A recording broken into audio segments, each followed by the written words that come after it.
Hello cuties, welcome to పుట్టింటి పట్టు చీర. వాళ్ళ పుట్టింటి పట్టు చీరలో మీరు చూస్తున్నారు ఆషాఢం ఆఫర్లో శ్రావణానికి మా అక్క కొనుక్కుంటున్న పట్టు చీర వల్ల మేమైతే స్టార్ట్ అయ్యామండి. మాతో పాటు చినుకులు తీసుకెళ్ళాం. అది కాస్త దారిలో పెద్ద వర్షం అయింది. సో ఈ చలికి తట్టుకోలేక ఒక మంచి కాఫీ అయితే వేసాం.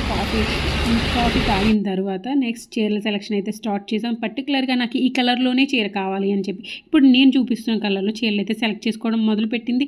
ఈ కలర్ అని ఎందుకన్నానంటే అదేం కలరో నాకు కూడా పెద్ద ఐడియా లేదు. సో మీకు తెలిస్తే తప్పకుండా కామెంట్ చేయండి. ఈ కలర్ కావాలి అని చెప్పి దీనికి ఆపోజిట్లో ఉన్న కలర్ని అయితే సెలెక్ట్ చేసుకుంది. అంటారు కదా ఆడవారి మాటలకు అర్థాలే వేర్లే అని చెప్పి. సో ఇందులో ఆఫర్లో డ్రెస్సులు ఉన్నాయని నేను కూడా 2 డ్రెస్సులు అయితే తీసుకున్నాను. అండ్ ఆఫ్టర్ దట్ చాలా టైం అయింది. మార్నింగ్ 10కి మొదలుపెట్టిన షాపింగ్ 3 o'clockకి కానీ ఫినిష్ అవ్వలేదు. సో చక్కగా సూప్ వేసాం. Soup is very bad.